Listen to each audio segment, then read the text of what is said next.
Hello. Welcome to my art form. It's time for Post-Orthodoxy, a show about changing our minds. Yeah, baby.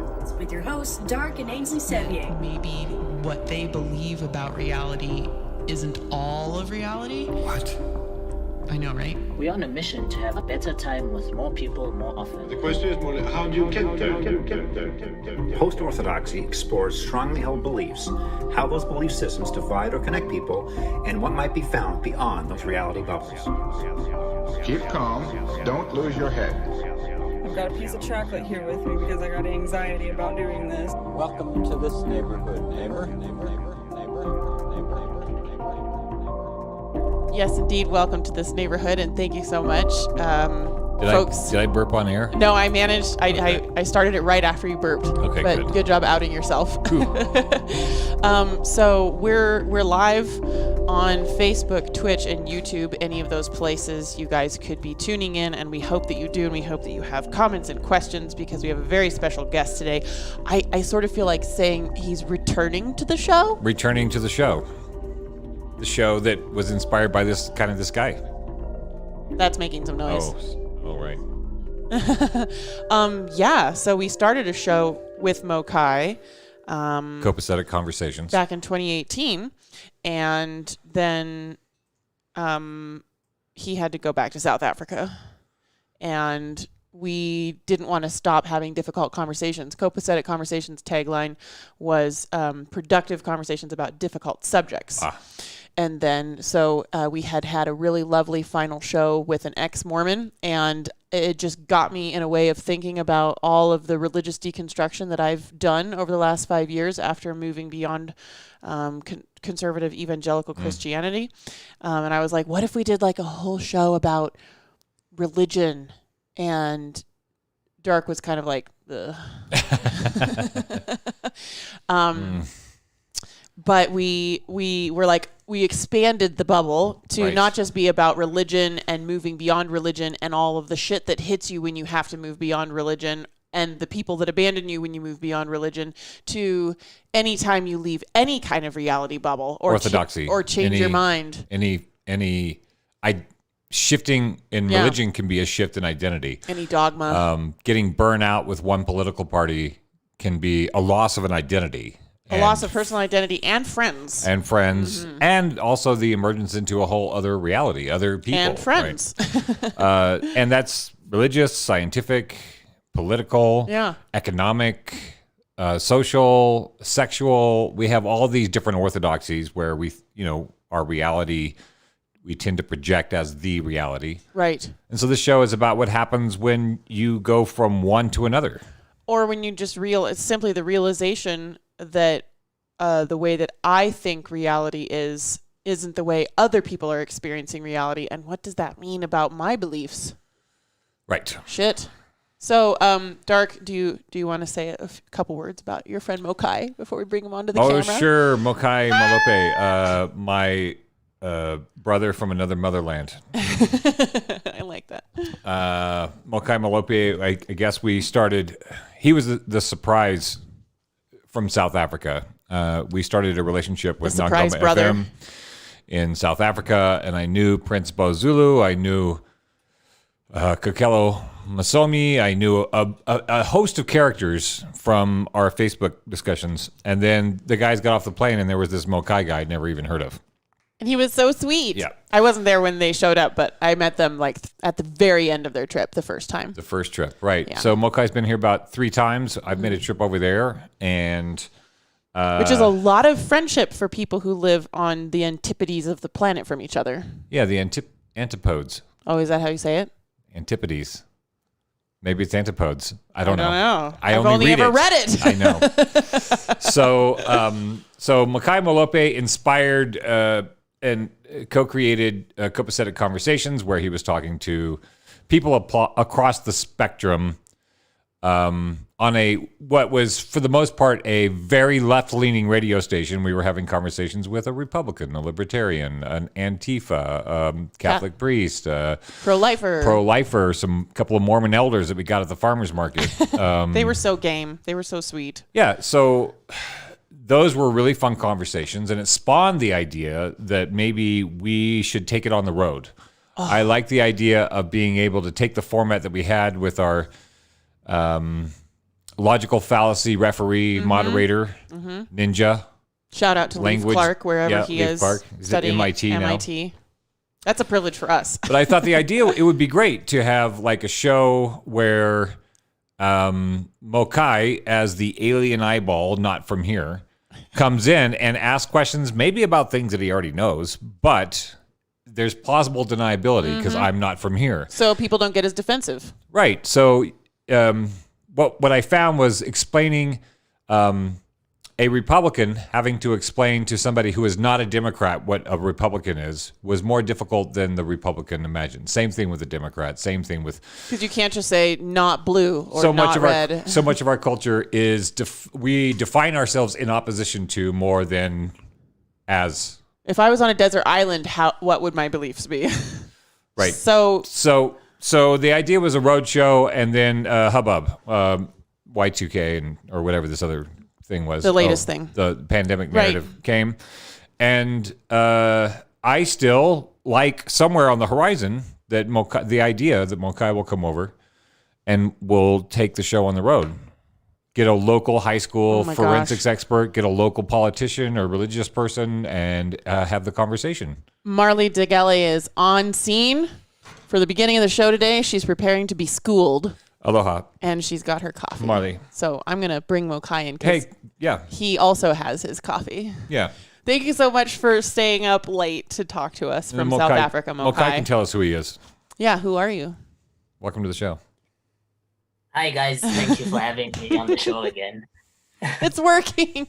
Yay. Yeah, and it is. I'm on tomorrow.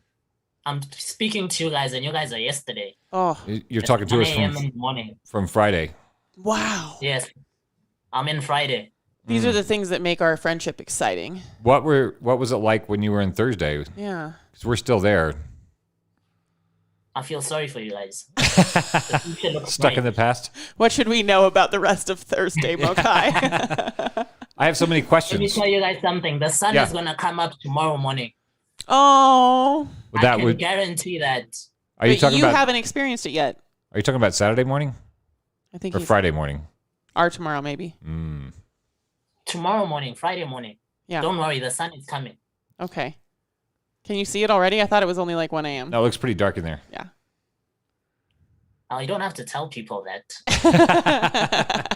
I'm sorry, I'm ruining the beautiful reassurances that you were trying to give to our listeners. It all looks good. Hey, baby, why don't you do that sweet disclaimer? Not that Mokai is probably going to be like the least stressful guest for anybody ever. Right. So, but Mokai can roll with it. Mokai can hang a disclaimer with any conversation. It's true. But we do have a content warning, viewer discretion advised note that the opinions and views expressed on this program are subject to change. Future Dark and Ainsley may not agree with present or past Dark and Ainsley, and that is the point of the show. Welcome to Post-Orthodoxy. Thanks for staying up to zoom in, Mr. Mokai Malope. Oh, thank you guys again. And what's up? What's happening there? Oh, well, we know all about what's happening in the U.S. We want to know what's happening in SA, but I guess it's only fair, a little quid pro quo, as they say. What is happening? It's our summertime. Well, this is Canada, really, but it's sort of all over our news feeds that a bunch of people are digging up the bones of missing and murdered Indigenous children outside of Catholic boarding schools in Canada. And they've only done like 7 schools so far, and they've already found like 1,500 dead children.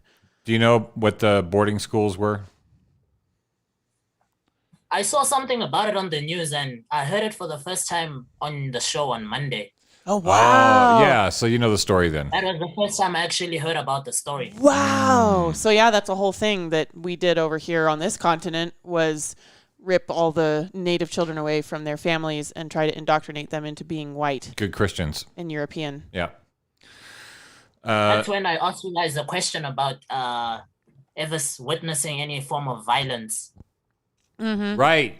That's right. And Dark told stories Yeah. about his teachers having paddles in the classroom in the 90s, Yeah, 80s. everybody had their pimped out paddle. It was a point of pride to have your paddle, your distinct kind of paddle. One of my friends growing up had a paddle over their door that had been carved with "Quit your belly aching," but it was all one word. So you sit there and you're like, what is that weird long word? Quit your belly aching. I get it. Yeah, like that. So that's going on. Yeah, that still happens, yeah. Yeah. There's a story that I'm not going to be able to get into today, but I guess the president of Haiti was assassinated. What? Hasn't been in the news very much, but president of Haiti was assassinated a couple of days ago. Some people who were dressed as DEA agents, that's costumed as DEA agents, obviously just to get in, probably were not DEA. I don't know. Wow. Anyway, they killed the president of Haiti. We don't know who it is yet. It'd be interesting to see. That is so weird. I don't know much about that story. I don't know much about what kind of president he was. Right. What kind of hubbub he was having to deal with. Regime he was running. Yeah, regime. It's always a regime if it's not from here. So are we going to find out in a couple of years that was actually the CIA saving the world and spreading democracy to Haiti? I'm sure a movie will come out at some point. Show us what happened. The president of El Salvador has been investing in Bitcoin very heavily and is working on getting his national banks to have a cryptocurrency element as well. Do you guys have cryptocurrency stuff going on in South Africa? There were 2 guys who were arrested for scamming people with what they called Bitcoin. Oh, yeah? Oh, no. But it wasn't. Yeah. A lot of people know about Bitcoin and that its value is going up, but they don't really understand what it is. Mm-hmm. Most people don't over here either. So they get sucked into it like a multi-level marketing scheme or something? Some kind of a Ponzi scheme. They'll tell people that you invest 2,000 Rand today, and then after 2 weeks, it'll be 3,000 Rand. And then after that 2 weeks, it'll be 5,000 Rand. After that 2 weeks, it'll be 20,000 Rand. But because you don't have your own device, No, they have their own devices. Well, but how are these guys getting away with scamming them then? Well, they just tell you to deposit money and then they do all the work. Ooh, right. Danger times. Yes. And then they'll tell you that just look up the Bitcoin price, what it was in 2015, and then you're going to see the price, and then they'll tell you, look at the price now. Right, which would be great if you were managing and controlling your own money instead of a scammer taking it from you. It's Gypcoin. Oh, that's so inappropriately insensitive culturally. Oh, because of gypsies, which is also not appropriate. We learned that last month. I know. Can't say that anymore. You can't Sorry, say you've been gypped.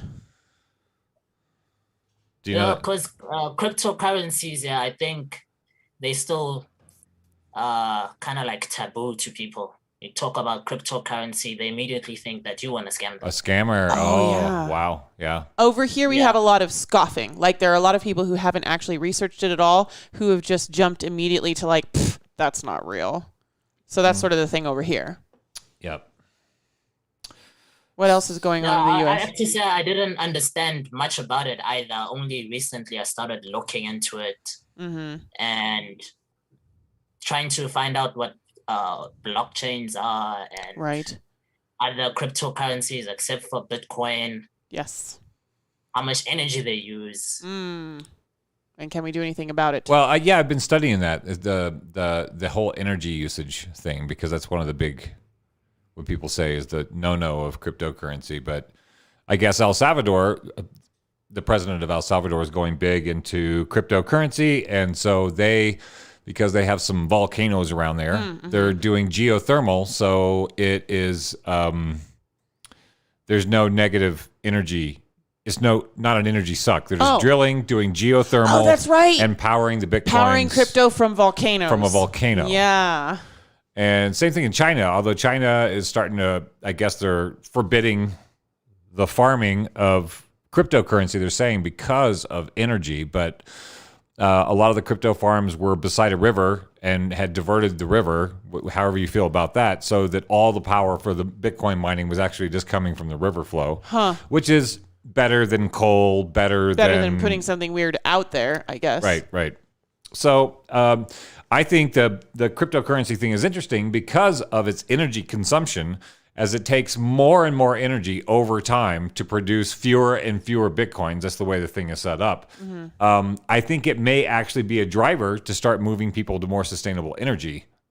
And that seems to be what, a lot of people are saying is taking up so much energy. But I'm like, this is a motivation. We have a big motivation. We finally have a big financial motivation to get cheap energy. Quality, exactly. A financial. I think there's an organization somewhere in the US where they mine Bitcoin and they use water from a lake to cool whatever mining machines they use. And now the lake is a bit too warm. Oh, yeah. That makes sense. I don't know if you guys know about it. I just can't remember which state it was. I think you guys have so many states. We have a lot of lakes too. Yeah, I think I heard something about that. Are you investing? Are you doing any Bitcoin investing? Oh, no. I'm not doing any Bitcoin investing yet. If I don't have the money to invest yet. Yeah. And I don't know too much about it yet. Right. Yeah, neither do we. We're just figuring, it's like learning an entirely new culture and language, like all the terminology. I think people who knew about finance and the stock market can transfer a little easier. Some of that, but like I'm having to learn financial language in addition to this weird new sci-fi crypto thing, which is a lot. It's a lot to take on. So an update for our listeners, we invested as an experiment. We invested $100 into Dogecoin and $100 into Shiba Inu coin, which are both based on memes, really popular memes from the internet. So it's a dog race now. It is. It's a dog race. And eventually, when it becomes more readily available, I'm going to invest in Doge Killer. Which is called Leash. Yes. I love it. So I'm going to get some Leash. So how's our investment? So our investment, our experimental post-orthodoxy investment, our Dogecoin, which we bought we bought 394 Dogecoin for $100. Okay. It's now worth $81.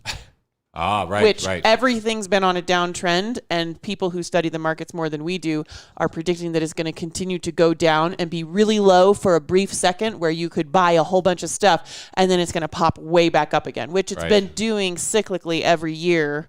Right. Right before new Bitcoins are released every year. It goes way, I should do it like this. It goes way down, and then it pops up. So I'm not alarmed or surprised from all of the research I've been doing that it's going down. We lost $17. Technically, we lost $17 on the value of our Dogecoin investment. And on the other hand, our Shiba Inu coin, we have 11 million Shiba Inu, 745,000 Shiba Inu coins. That you bought for $100. I bought for $100, and it's only worth $93 right now. So we lost $7. But if the Shiba Inu, you haven't lost it yet. You didn't sell it, right? No, it's just hanging. We're just watching it go. We're watching it go up and down. That's the appropriate language. That's the appropriate language. We haven't lost any money because it's still sitting there. Right. Yep. And it has the potential to do a little dance. That's right. So we just did that experimentally to talk about the markets with folks. We're experimenting to see. I'm starting to listen to podcasts where they use all this financial stuff, and I think I'm getting about 17% of it. The rest of it is just like, I don't know what I'm talking about. It took me like 5 dedicated Bitcoin conversations with my friend Damon Taylor, who's done a ton of research and was a guest last month. It took me like 5 conversations before I could really handle it. Like I would just my eyeballs would start twitching, and I'd be like, I need to throw myself into a wall because this is all funny money in the clouds. It doesn't make any sense. So I had to build a new space. That's how I feel about. Does it scare people? Does cryptocurrency scare people off? Mm-hmm. Yeah. A lot of people. It's one of those things that I think a lot of people, at least in the U.S., much like in South Africa, you said that people's immediate reaction is probably that it's like a scam.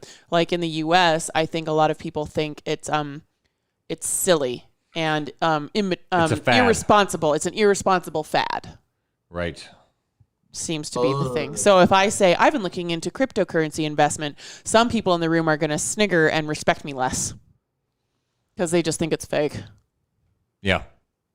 Yeah. You're just dumping your money. I wanted to ask you guys something. Yeah. I don't know if you guys are aware. We are currently in level 4 lockdown here because of the COVID pandemic. Ooh. And what does level 4 lockdown look like down there? It's a curfew from 9 p.m. until 4 a.m. No alcohol sales at all. Alcohol is illegal. No what? No alcohol sales. Alcohol sales. Alcohol sales. If you're drinking alcohol, that's illegal. Where did you get it? If you're in South Africa. Because you'd have to get it off the black market. Oh my goodness. How is everybody doing? You can get it on the black market, yeah. And schools are closed for like 14 days. Yeah. And our vaccination rate is like very low. Okay. Is it because of access? Yes, access. So you don't have access to the vaccines? No. Okay. And then how bad is the access there? They're everywhere. There's no bar. Yeah. It's like anybody 12 and older can just go get one. Yeah, they're actually having contests where they're telling you can win $5,000 if you go get your vaccine. A friend of ours in town actually just won $5,000. Kind of. They're bribing people to take it. Yeah. It's so available. So they're encouraging people to vaccinate, and people don't want to vaccinate? No. Lots of people are. Lots of people have gotten vaccinated. Yeah. You know, like when I look at the vaccination rate there, I think it was like 50% or almost 50% in the US. Yeah. And then I look at your election results. I know. It's a political issue. The vaccination, the mask, been made into... the virus has been turned into a political football, just like abortion or drugs or gay marriage. It's just been turned. It's one of the dumbest things I've ever experienced in my entire life as a human on the planet. It doesn't make any sense. Neither side makes any sense because they're just doing what the other side isn't. There was an article in the Washington Post today. I was going to pull this up. I haven't had a chance to read it yet, but Which side is vaccinating? The blue side. Mostly the Democrats. I mean, I don't know how the vaccination rates are actually going in terms of blue and red, but there's... Right, in terms of political breakdown. But I know that more senior citizens, the people who are most at risk, are getting vaccinated. I think the majority of people who are probably the largest group that is getting vaccinated are the people who are most prone to getting the virus or dying from the virus, which is the senior citizens. I wonder if you have any data to back that up or if that's just a wild guess, because my wild guess would be that the most people getting vaccinated are left-leaning young professionals and middle-aged people. And old people. Really? Yeah, I don't know. It's a lot of people. I know a lot of old people who aren't getting vaccinated. Really? Yeah. Like I would guess if we could do a vast demographic study of the age groups, I would say my guess from all the talking points and what everybody's saying is that the most people in the U.S. getting vaccinated are like the youth on up to like 45 on the left. Right. Anybody left-leaning. Like the most highest percentage. I don't actually know what the stats are. But we don't actually know. That's just guesses on both our parts. We could probably look it up and come up with some information. We've actually been shying away from the topic because it's so... I think it's an important topic to understand this thing that is happening. But to talk about that topic is to alienate X number of people. And because we're not on a side... we have a tendency to alienate all of the people because we haven't chosen a strong stance of anti or pro. Therefore, we're suspect to both sides to some degree. What I'm actually finding is most of my friends that I know who are of the Republican or the conservative bent tend to be more rational and reasonable and able to have a discussion on the subject without just canceling you. They're willing to hear a perspective that doesn't match how they think things should be done. Which goes across, that sort of open-mindedness is stereotypically was the hallmark of the left. Yeah. But my direct experience is the opposite of that now. On this subject in particular, but I think it's affecting a lot of different subjects. And I'm curious to hear how the debates are going in South Africa, especially because you guys don't, After Dark does his thing, but because you guys don't have Republican and Democrat down there, so where the lines are drawn. Yeah, I want to talk about what's going on with Zuma, too, in a second. Republicans have more, this is Washington Post, article came out, I don't know, July 3rd. Republicans have more friends across the political divide than Democrats, study finds. And then it says New Yorkers, there's a picture here. New Yorkers celebrate the election of President Biden in New York City, November 7th. A June study from the American Enterprise Institute, which is a very conservative institute, by the way, found that 22% of people who ended friendships over a clash in politics did so because one person supported Donald Trump's presidency and the other did not. So they're starting to do the data of how we have just said, fuck you, to anybody who has a different opinion than us on the left. More prevalent on the left. Yeah. It was more prevalent on the right at other times with other issues in the world, but right now the left has become cancel culture. Yeah. In regards to the virus, the vaccine, and all topics related. So it's a touchy subject. It's a touchy subject to talk about because it seems no matter how nuanced we want to be in terms of looking at data and seeing what that means, I don't think a lot of people are used to being able to extrapolate the data on this subject without emotions involved. So it's really tricky. So we haven't been talking about it very much. We want to return to the subject after some things have sort of shaken out a little bit, but I'm not in a big hurry. Are there a lot of emotions involved in South Africa? Is it emotional? It's emotional to a certain extent because it affected a lot of people. Like here in January, there was many funerals in where I live. There were many funerals that were COVID related. So it depends who you're talking to. And then I don't think the vaccine is much of a political issue because there's just too few of it.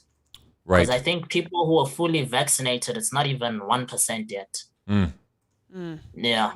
So I don't think we're at a point where people are saying, I'm getting vaccinated or not. Although that debate has been happening. Some people say, if you get vaccinated, your skin gets magnetic. They're even posting videos right. around. We have that over here too. Over here, it's that Bill Gates is putting a tracking chip into you. Yeah, the tracking chip was first. The magnets came later. So 25% of the global population has been vaccinated. Of the global. There's a website that's very easy to go to for raw data, ncov2019.live. We've been following this since last February. And he has a lot of algorithms that this is like the high school kid that set this up. A Jewish high school kid in Seattle set this up. Right. But it's basically he's got algorithms that search John Hopkins database, the NHS in England, the CDC, the WHO, and is pulling all the data from local country health services for like how many people are vaccinated, how many people got sick, how many people died, what's the death rate, and as well as the death number. Yeah. So of confirmed global cases, as in this is how many positive SARS-CoV-2 tests there were confirmed on the planet. Okay. 2.4% of the planet. Confirmed cases. Anything to do with SARS-CoV-2, wow. 2.4%. So that's deaths, that's illnesses, that's positive tests. Like we got a ton of positive tests on our film crews where nobody was sick, but they got positive tests. So that's all positive, all confirmed cases of SARS-CoV-2 infection globally, including deaths, is 2.4% of the global population was affected. Was tested, was proven to have been affected, 2.4%. Well, it wasn't proven to be affected. It was people who had positive tests, which is a whole other thing. Who have had the virus come through their system, whether they got sick or not, whether they died or not, 2.4%. Okay. And then by that same data, 25% of the global population has been vaccinated now. Okay. And I can look at the South African numbers also here too. Have you gotten? Oh yeah, I can check that on out too. Yeah, it's. I think last time I checked, is like, I think less of a percent that was vaccinated. Right. Yeah. No, it's amped. So it's very high. Very, very high. Wait. I think we have over 2 million cases here. Yeah. And then with deaths, I think it's like 60,000 or something. Yep. I don't think it's more. that. 63,499 deaths in South Africa so far as we know, related to SARS-CoV-2, and 2.1 million total cases as far as we know, which I'm sure you guys didn't have as widespread testing availability as other countries. No, and it's expensive to get tested. Oh, you don't really? Just get tested. Yeah, it's like 800 rand at some places. Oh my gosh. So that you and it's a lot of money. Probably not a lot of money in dollars, but in rands it's a lot of money. South Africa had a 3.5%. So compared to the global percent, which was a 2.4%, right, of the globe was known higher to have been influenced by SARS-CoV-2 in some way. In South Africa, it was 3.5% of the population of South Africa. And they've had more people vaccinated.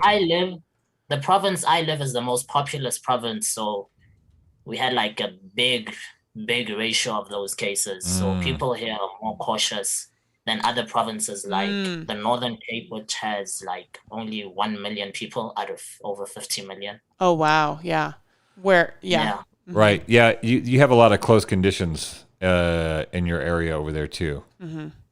Yeah. City living. Yeah. Currently, they only allow commercial travel in our province. Any leisure travel is banned for 14 days. No leisure travel.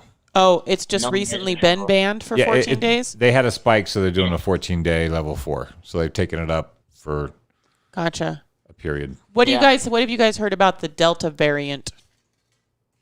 The Delta variant, that's the one that they're calling the third wave that we have right now. Oh, that's the third one? I guess. Okay. Yeah, this is the third wave on that coronavirus graph. Huh. Yeah. It's the third spike that we have, and they're saying it's caused by the Delta variant. I think it's very interesting that we're keeping track of coronaviruses now, because there are like thousands of coronaviruses. Coronaviruses and rhinoviruses have always been responsible for the cold and to some extent the flu.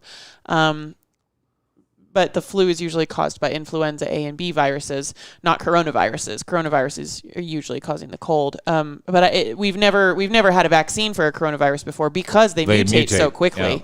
Yeah. And now it's like a new thing that we have in the news is like, oh, it mutated again. Oh, it mutated again. And it's like, we've known this. That's why we've never had a vaccine for the cold. Right. Hillbilly said that he has, commenting on YouTube, he said he's seen reports that say, now I don't know what these reports are, but he's seen reports that say 60% of Americans have had COVID-19.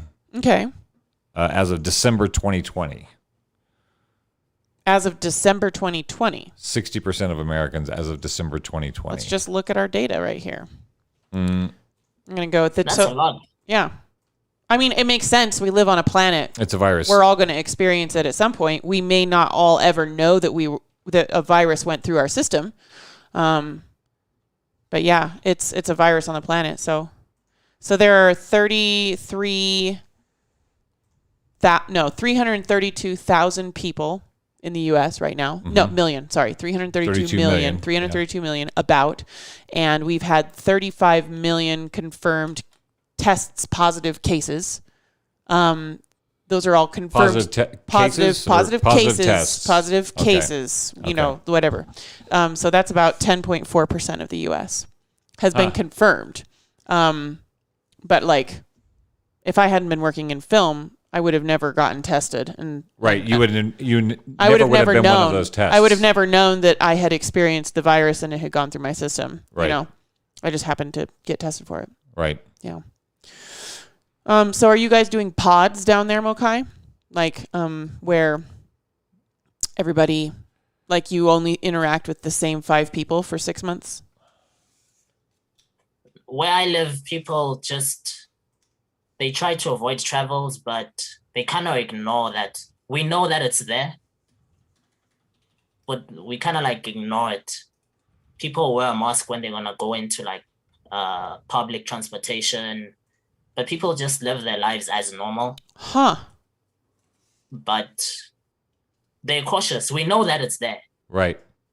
And I live very close to a hospital, so we hear a lot of stories from people who work there. Right. Yeah. And I don't think if they were to hear that people are getting $5,000 there just for encouragement for vaccine, it'll break their spirit. Oh, yeah. Yeah, they were offering snack foods. They're offering Krispy Kreme donuts. Like what we found, the data that's coming out. Barbecue grills.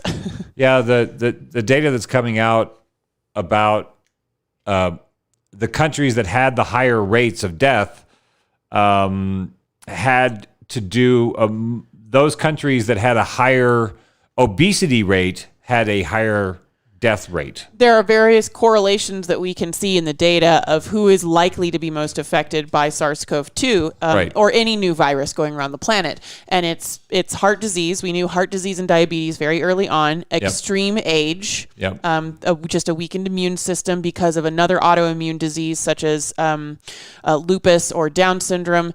And then also obesity. So these are personal issues. Anywhere you see high rates of obesity or heart disease or you had higher rates of sickness and death, and the similar correlations can be seen in densely populated areas with high pollution levels. High pollution is another one of those because that's inflammatory. So your system is already inflamed and your immune system is already overworking itself, and then the virus comes along and then it way overworks itself, and people don't actually die because their immune system fails. The way that SARS-CoV-2 has been affecting people is that they are dying because their immune system is going into hyper overdrive trying to fight it, which is where like the oxygenation problems come from. Right.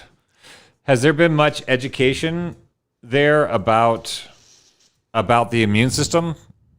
Is there like any public education? Because one of the best ways to prevent getting a virus is to have a healthier immune system. So has there been much public education about that there?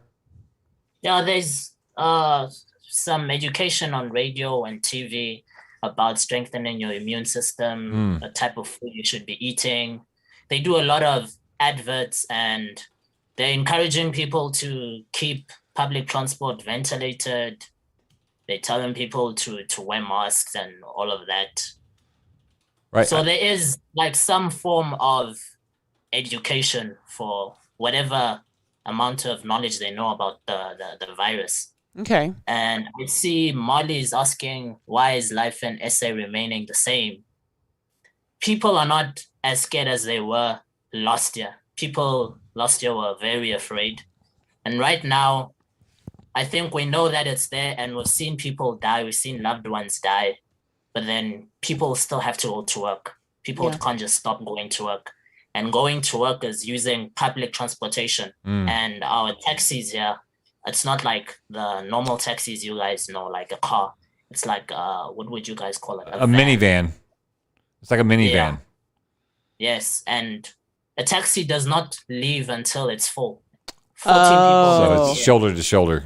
Oh, that would just throw so many people over here into a tizzy. So if you're going to go to work like that every day in the morning, no matter how scared you were in the beginning, eventually you don't really care about it anymore. Because you just have to go to work, you have to go get groceries, you have to go out, and you can just be as safe as reasonably possible because you can't walk to work. The trains are not working in my area because during the first lockdown, when it was level 5, the cables got cut and stolen. So the train has not been working since then. So people are just going through these minivan taxis. Oh boy. Wow. That's crazy. Yeah.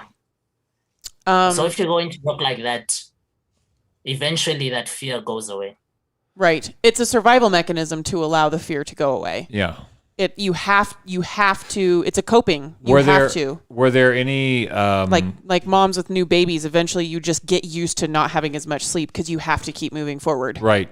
Or you don't freak out every time the pacifier hits the floor because it's going to hit the floor eventually. Yeah. Was there any pandemic assistance from the government? Did people get extra money to encourage them to stay home somehow? Yes, there was a relief system that they had. So for people who were unemployed, they gave them 350 Rand. Oh. That is... what can you even buy with that? That's like $20 a month. Yeah, they got $20 a month. And then people who were working and couldn't go to work, from their unemployment insurance, they got some sort of a cap. I think they got like not more than 20,000 rand. Oh, in total. Oh, yeah. In total, yeah. Yeah, they've recently And stopped the insurance was supposed to pay much more than that. unemployment insurance. Yes, Yeah. there's unemployment insurance that you pay every month. So they're supposed to get much more than that, but then they got just 20,000. That was the maximum that they were supposed to get. And right now, I don't know exactly what kind of relief they're doing, but all of that relief is stopped right now. There's no form of relief for the level 4 lockdown. You just have to go to work.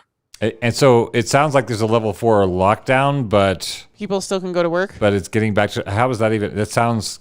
It's You just can't do anything for lockdown fun. By words, it means that from 9 o'clock you must be home, and then so- alcohol is expensive. So they're just and not letting you buy party. Right. So it's just slowing down social interaction, but you have to go to work because there's no compensation or way to stay home. So Yeah, and the numbers you can have at a funeral, you can only have 50 guests at the funeral.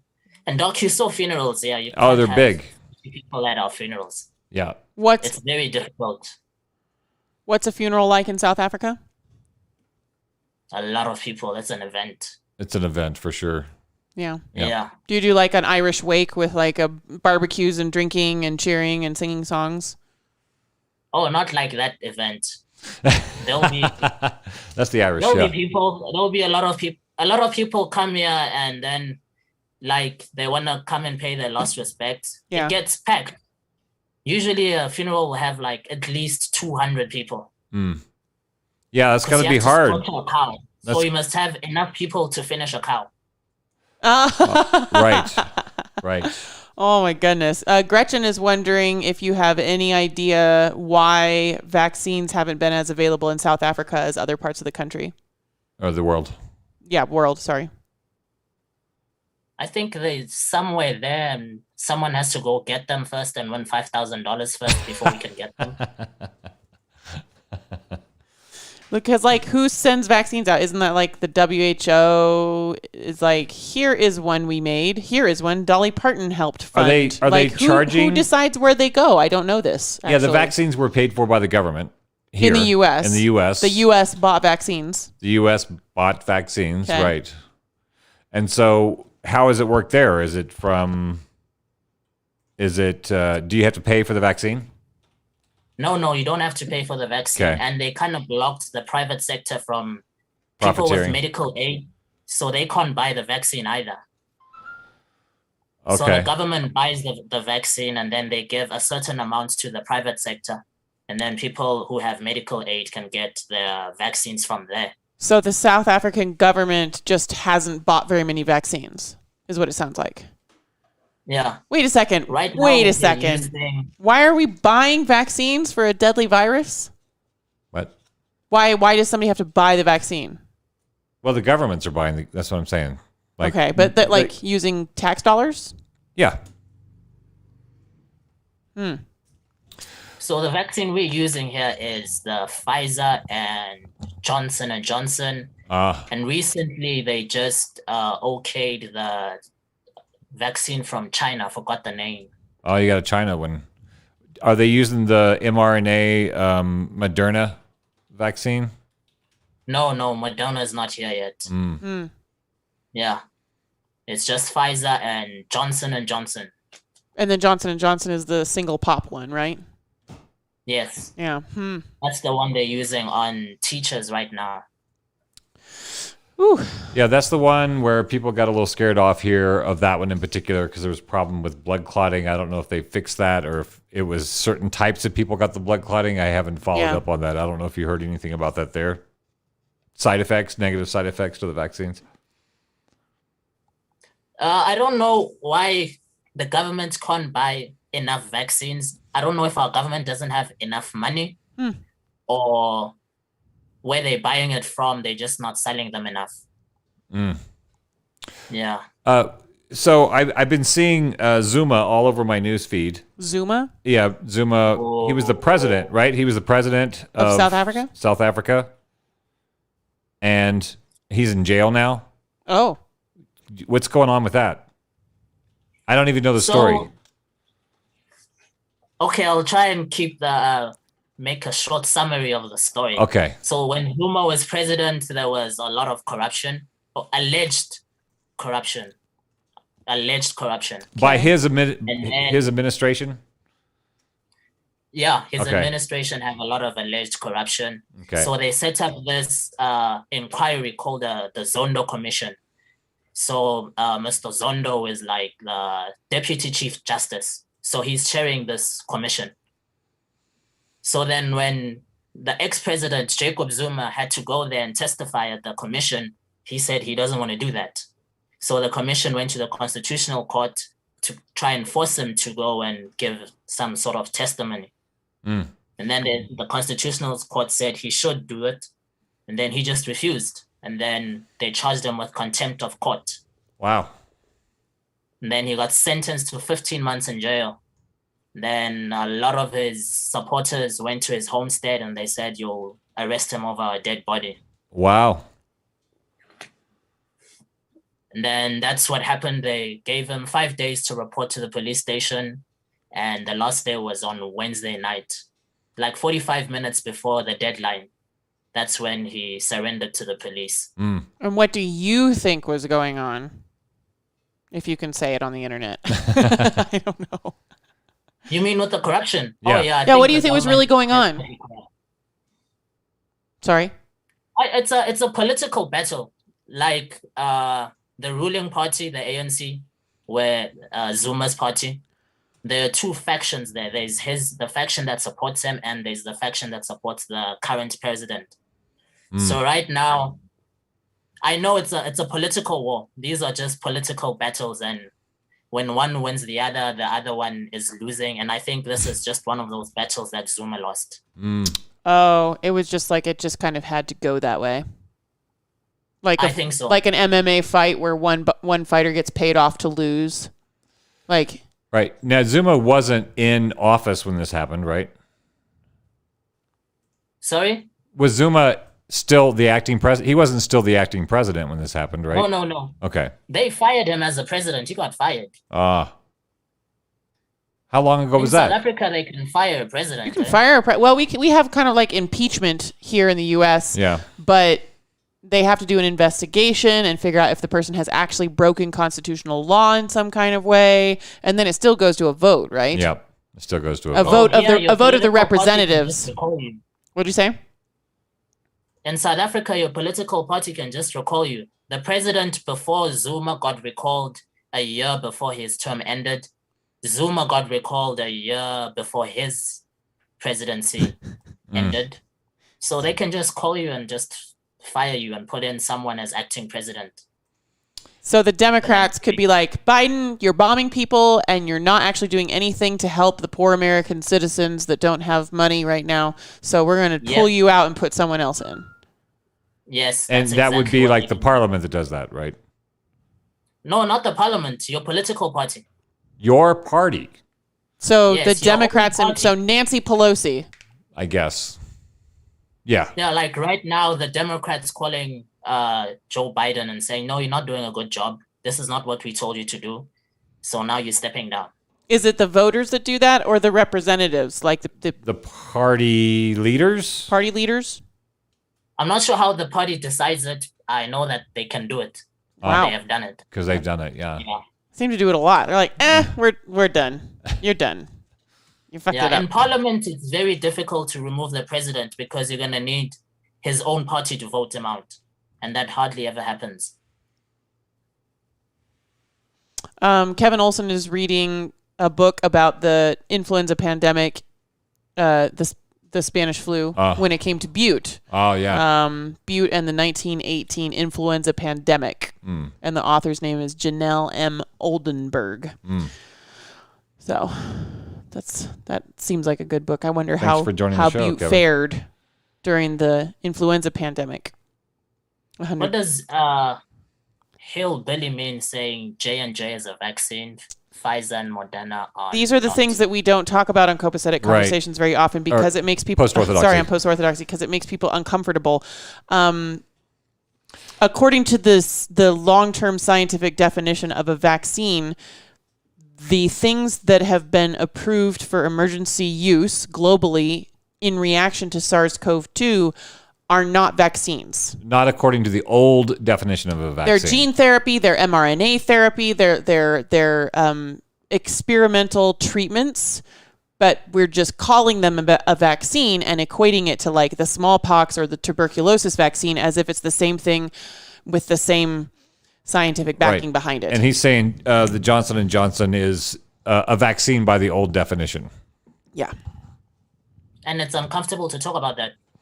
It makes other people uncomfortable. Well, it's very divisive. People don't have patience for exploring ideas when it's because it's become so political. If you are, there's a complete inability to question what's going on, and keep your friends. Because if I were to say something such as, "This is not a vaccine," scientifically speaking, it's something else. Right. And if you're willing to do an experimental gene therapy for an illness that largely does not affect the young and healthy, then you can do that, but you should know. Like, to me, I feel as though people should know that most of the things being called vaccines are not actually vaccines, and they do not interact with the body in the same way. They do not have the same effects, and they don't have the same kind of immunity that other vaccines do, or that you get natural immunity from having actually encountered the real virus in your system organically on the planet. But if I start talking about stuff like that, it can make somebody feel really uncomfortable in like their animal brain, because they believe that they can feel safe now because they've gotten that shot in their arm. And if I say something that introduces reasonable doubt that they're safe, then I'm the enemy. I'm the thing. Something needs to get punched because I don't feel safe. Right. I don't feel safe because I believed that I was safe because of this shot in my arm. And if you start saying things that make me feel like maybe I'm not actually as safe as I thought, then I need to animalistically in our hindbrain, we need to protect ourselves from that thing: fight, flight, freeze, or fawn. And a lot of the time, people just don't want to talk to you anymore. Canceled. Yeah. So there's an example of on the show a few weeks ago, I found a medical industry magazine talking about Moderna and the RNA gene therapy that they're calling a vaccine. And they were talking about where it came from and what the history was and what its potential is. Yeah. mRNA therapy. And the business aspect of it. And sort of like stem cell research. There's mRNA research. Yeah. So it's one of those things that they don't have to use, what do you call those stem cells? They can make mRNA stem cells. So basically the idea is that you can custom make gene therapy. Yeah. So it sounds very promising. Which could be great. Right. In that article, they said, according to the data, this is from this spring, this article, they were saying that having had the virus where you fought it off, either you didn't get sick or you developed antibodies and it passed through your system and you didn't even know. If you've had the virus and recovered, or had the virus and didn't get sick. Didn't even know you had the virus. That statistically, the natural immunity is longer lasting and stronger than from vaccines and this gene therapy. And they're saying that the vaccines may only last up to 4 weeks or something like that. So I don't know how long this vaccine is supposed to last, but the idea is having the virus and recovering gives you a longer lasting immune response to this virus. So I said that on the show. I ended up losing a friend of like 21 years because I talked to him. I was going to go visit him in California, and he said, "Have you been vaccinated yet?" And I said, "Well, we both had the virus, and from what I understand, that gives me a better immune response than getting the gene therapy." And that was enough for him to say that I was a Trumper and a flat earther and QAnoner. And this is what I was reading from medical journals. And I was like, dude, I am totally happy to revise my understanding of what's going on. And he would never address the issue or say, no, it's actually this. He would just say, I heard. And so, which you can You can step away from that experience where he was very enraged and very self-conscious and very insulting to you, and recognize a fight, flight, freeze, or fawn response. It's a trauma response. He felt very destabilized by the thought that what he had heard was not reality. Right. Which is that if you get this shot, you're safer. And he felt very destabilized by that. And his reaction was to lash out at you and insult you. Right. Other people's reaction is to shut you down and walk away. And other people's reaction, a wide variety of reactions. So that's why we don't talk about these things, is because this is why this season we're talking a lot about trauma. Trauma awareness, trauma education, trauma responses, how to recognize when you've been triggered, your amygdala has triggered you into a trauma response, how to recognize when other people have. Because when you are afraid, because your amygdala has been triggered, then you're no longer making rational, reasonable choices. You're in a reaction, fight, flight, freeze, or fawn mode, which means you're not thinking. Mm-hmm. And so to try to rationalize or reason with somebody who is in a trauma response really has almost zero effect. It doesn't matter how logical it is, how reasonable it is, how much sense you can show them the paper. If they're in a trauma response, they can't see you. And they only perceive you as something to get away from because you've been triggered, warning, danger. Because the last year was so traumatizing for so many people. And we've been told that this shot can make me safe and I can go back to living my life. And if somebody comes along that says, actually, you might just have to continue living in the world with viruses and not necessarily being able to just never encounter or get sick from a virus, and this shot isn't all it's cracked up to be, then they feel unsafe. And I'm the one that's made them feel unsafe. Yeah. So we didn't have, I don't recall, since this whole pandemic narrative in the United States, I don't recall ever seeing any campaigns, awareness campaigns, educational campaigns about the immune system in America. I was so mad. Nobody has talked about how to keep yourself, your immune system in better shape. How to support your body to do what your body should be doing. That seems to be one of the first things we should have been talking about, is how to increase your immune system, how to reduce inflammation in your body. That should have been, but we didn't talk about any of that. We just shamed each other and got political. It was really disconcerting that we were just so able to go into a battle mode and just completely skip the whole idea of an education program about how to keep your immune system healthy. Right. I didn't see anything. Right. State, local, federal. In the U.S. during election season, we get 5 or 6 or 7 full color cardstock mailers in our mailbox every day from politicians, state, local, and federal, talking about their policies or their enemies' policies or how much they love fishing. And it's like, we're in the middle of a pandemic. Every single one of these giant, expensive pieces of cardstock, full color with graphics and illustrations could have been talking to people about how to keep themselves healthy. Yeah, none of that. I didn't see one piece. Pissed me off so much. So people, the education on this issue is a partisan. It's almost like a partisan trigger, and not really education. They're following the story, but they're not understanding really what the story is. Mm-hmm. It is what I'm seeing, and that's what makes it really difficult to talk about it. And. Do you want to keep talking about this with Mokai? Yeah, we can. For our whole show. We can change subjects now. I understand why you're saying it makes people uncomfortable. Yeah. And it's a very serious issue. Mm-hmm. But while you guys were talking, I was thinking about twisted tea. What? Is it beer or is it tea? I don't think it's beer. I think cider? I guess you would call it a malt beverage. Oh, it's just alcoholic. Yeah, there's been Ainsley had a nice rant. You know why I was saying that? Why? No. Because I remember some time when I was there, we had some twisted tea. It said half beer and half this. Yeah. So I had this huge argument with Swole whether this was beer or not. Right. Yes, and then we started going on Google and checking what's the definition of what is a beer. And who won the argument? I was arguing with Svo. Yeah, who won?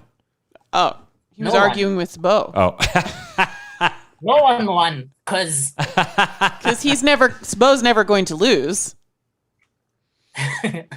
So when we look it up, you look up different places. They say anything that had malt or something like that. It would say now that definition suits Twisted Tea. Yeah, Ainsley had a nice rant last week about there's been this explosion of seltzers. There were these little bubbly seltzers, and it's like, what is alcoholic seltzers? It must be cheaper than beer because they're really trying to. There's so much of the seltzer. Different kinds of seltzer, different kinds of brands. If one gets popular, then Budweiser buys it and then crushes it and pulls out another one. Yeah. It's just this cascading seltzer, which is, some of them are actually pretty high alcohol content. They're like it's like having a sparkling water with a little bit of flavor, a tiny bit of flavor. And it's like they've tried to, it was like college girls, that's usually what they're going for, is the college girls, because they don't want to drink beer, and so they make the can a little skinnier, like the skinny, like a lady beer can. The skinny lady cigarettes. They make the beer can a little skinnier, and now I guess it must be so successful and so cheap that they've changed the branding. They're trying to capture. They're trying the to dudes. get every demographic. They've already got several seltzers that dudes are willing to drink out on the lake with friends, various flavors. They're not afraid to be seen with it. But there's a part of the pie chart, a little sliver of the pie chart, that has resisted seltzer buying, I feel, because I went to the grocery store and there was a seltzer in a regular beer can shape, not this like phallic, extra long, skinny beer can shape, but like a regular beer can shape, and it had a plain label with just plain block lettering that said ranch water. So it's like they're trying to get this final demographic that has refused the seltzer, and I'm imagining like hyper conservative, small town, upper middle-aged males, heterosexual males, like upper middle-aged. They're not going to drink a goddamn seltzer. They're drinking a beer, you know? So they're drinking ranch water. They're going to drink ranch water. It's sparkly alcoholic water, and it has flavors such as spicy ranch water. Because if you were drinking ginger, then you'd be some sort of fruity health nut. Right. But it's okay to drink spicy things. So they're calling ginger spicy to make it more man-like. More manly.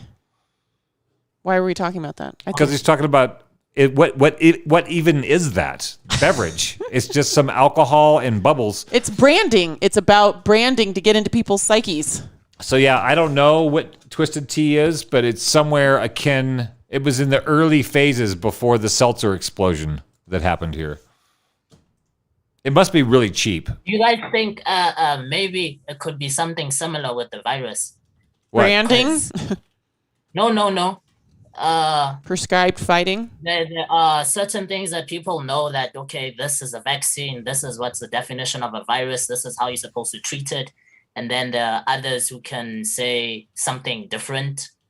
But then right now, wouldn't it be okay and we all just say we don't know? Well, it seems like that's what makes it a little frustrating not to be able to talk about it, is because time has marched on and data is coming in. And people are still acting like we don't know what's going on. And when we have the data showing that the stuff that we were talking about last spring was actually, we were on the beam to sort of, it was, I think, pretty good information about what actually was going on. That data is starting to prove to be true. For instance, the lockdowns have a small slowdown of the virus. So it slows. People who lock down may have delayed the spread of the virus, but it did not change the death number.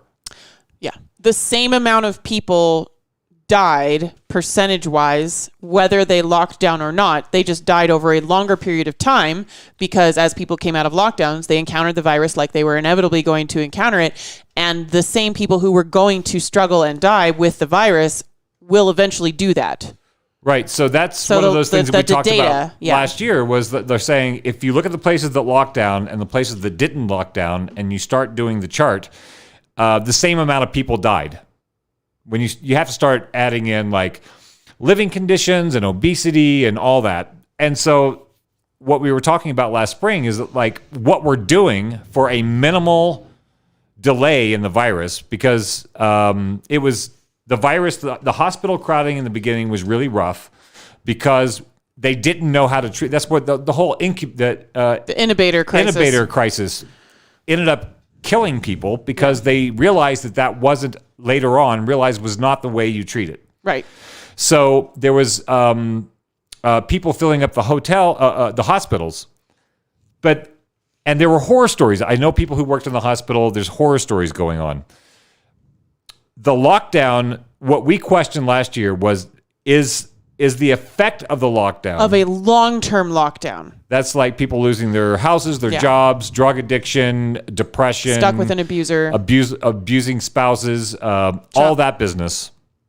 Is that the cost-benefit analysis is saying that it was more dangerous and caused more death to have a lockdown than to not have a lockdown. A long-term lockdown. A long-term lockdown. It's been medical and scientific policy to do short lockdowns, a week or 2 weeks, when there's a pop, like what you guys are experiencing in South Africa, to slow it down and spread it out so that the hospitals can keep up with treating people.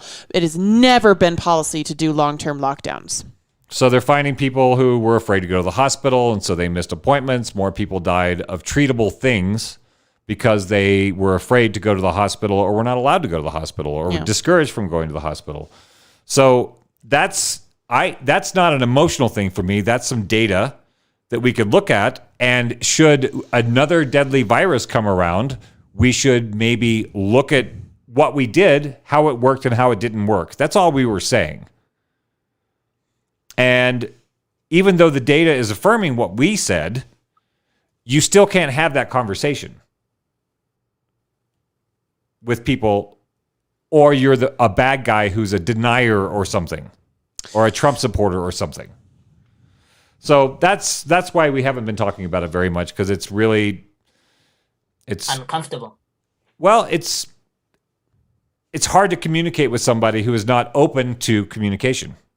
You either are preaching to the choir and saying the thing that everybody agrees with, or you're the enemy. I don't think there's it's no uncomfortable. middle ground. I don't think it's uncomfortable. I think it's a really important subject that we should be talking about.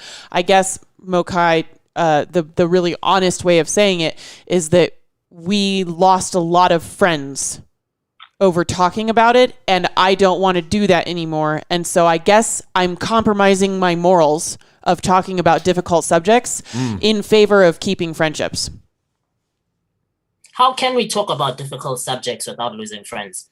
Not just about the virus. Maybe like guns. Politics. You guys are in Montana. Guns are a big thing. Guns, politics, abortion. So how can we talk about these things without losing friends? Well, we have Mokai on our show. That's how we started this whole thing, was you being a part of the show. I think it has to be a part of the premise of the conversation. There's a lot of fear-based premise in our interactions with each other. People, the news feeds fear. Our government has actually been feeding fear. If you look up what the panic paper is, that was the German government saying people are not complying enough, so we need to scare them into compliance. They need to be more afraid of the virus than they are, so that they will follow these rules. So there was a very similar paper that came out in the news in England, where they said we must frighten the population in order to get them to comply with the mandate and the lockdowns. Mm-hmm. And so when your own government is shown to be using fear, that becomes the power of a government's perspective and the momentum of a governmental policy, even if it is manipulative and fear-based, against the lone person who's actually digging into the data, finding out what's going on, and trying to understand it. There has to be a premise of the conversation that you're having an open conversation. And I don't know where else that's happening in our society. Well, Mokai's question, how do we have conversations about difficult subjects without losing friends? Yeah, I'm saying it has to be the premise of the conversation. You have to, As the premise in has both to be a parties have to difficult be conversation. willing to go through a difficult thing without just bailing when it gets uncomfortable. This is why I like having a logical fallacy referee. To answer Molly there, she says she wonders if other people in other countries experience the same divide. And yeah, there are divides here too. There are political divides here too. But we don't have just two sides. We're like a league. Oh. There's a lot of different parties and vying. Different parties. We have many different parties. Like right now, the ruling party is opposed by two very strong oppositions. And then there are a few other oppositions that kind of have, they can cause a disappointment. They can cause an upset in some areas. That's crazy because you guys have like a fifth of the population of the U.S. Yeah, and we have so many parties. Like, you don't have to, I vote differently for different things. Right. You're not a party voter. Wait, what? He's not a party voter. You're allowed to do that? We're not even allowed to do that here. In some ways, we're not. Yeah. Yeah. So there are divides. You'll find that there's some democratic kind of parties. Like the main opposition will be like more Democrat, but then there are other oppositions that are more radical. Then you'll find a division within those spectrums. So like a summary would be like there's the black side and there's the white side. And on the black side, there are divisions. There's the black snobbish voters and there's the black poor voters. And then there's like a small majority who are snobbish and poor. And then you'll find the white side who are like, apartheid never happened. And then there's a white side that will be like, apartheid happened, we don't have to fix it. And there's another white side that's like, apartheid happened and we have to fix it. And they all vote differently. Fascinating.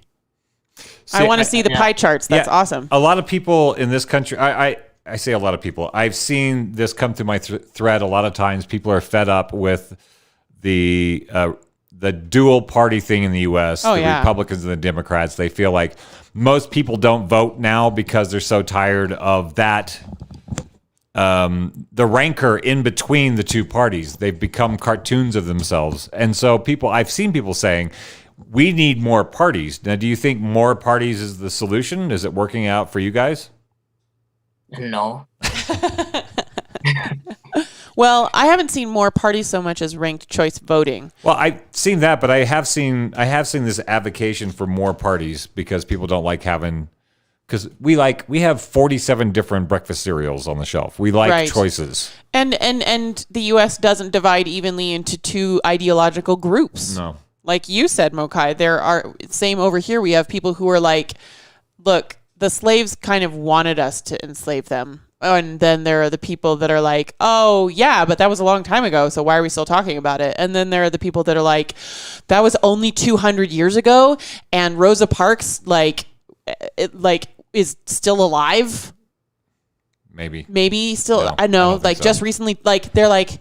The folks that were affected by that are still alive. The folks that were affected by racism and slavery are still alive, and then it's like, and then there are the people that are just completely balls to the wall nutso about like, we're going to dig systemic racism out of this country. And it's still, so there's just a wide, that's not just two groups. Yeah. That's not just two solutions to the problems. And it's not even everybody seeing the same problem. Right. That's the thing, is like a lot of my Republican and conservative friends feel as though they're being ongoingly bitch slapped by liberals for a problem that they don't even know is there. They're like, they are like, slavery was like, Lincoln stopped that. Yeah, they don't know. They don't know. Story, they don't know. They don't even know prisons are for profit. They don't know. And so when they try to be like, we really need to stop being so divisive, and we really need to stop talking about racism, and we really need to stop making this a bigger problem than it actually is, they get slapped in the face by the liberals for being racists, and they don't know. And this is like why we had our show, Copacetic Conversations, and why we have this show, Post-Orthodoxy, is because we need education and we need compassion and we need space. Well, the idea of being able to step outside of the team identity is really, that's an idea that we can entertain. It's not an idea that other people are willing to entertain. And not everybody should feel responsible for that education that needs to happen. Right. There are a lot of people who are, like we talked about on Copacetic Conversations, malignantly racist. They really do dislike or disrespect people of color. And then there are a ton of people who are benignly racist who have no idea what's going on and why are the kids burning down Seattle? I don't understand. And those are the people that we could reach with education about how the justice system actually works in this country, or about how white World War vets were given houses and black World War vets were not given houses. These are things most people don't know in the US. And we could be having those educational conversations. The people on the left-ish who aren't personally affected by racial struggles could be taking it upon themselves to use some of their energy to educate the people on the right who just don't know what's going on and aren't malignantly racist, and leave the malignantly racist people over here to wallow in their own problems, and leave the traumatized people who are dealing with the effects of racism actively in their own lives over here to heal and take care of their families and their loved ones. And this giant middle group of like the untraumatized by racism left could be educating the unpersonally affected right. Like we could be doing that. You're the one that used to be the co-host of Copacetic Conversations. How do you think we could be having more productive conversations on sticky subjects? I think when a person says, I don't know first, it helps. Yeah. Yeah. And then sometimes it helps to not have an opinion and have questions. Yeah, you're really good at that. Because when you have an opinion, I could have an opinion on racism. I have no idea how you grew up. And my opinion could immediately be offending to you. Mm-hmm. Yes, and you could say something and I'll be very emotional about it because of a certain personal experience I've had with racism. So then if I'm going to talk about racism with you, I should be able to be in your shoes first, know about your background and some sort, and then we can have a conversation.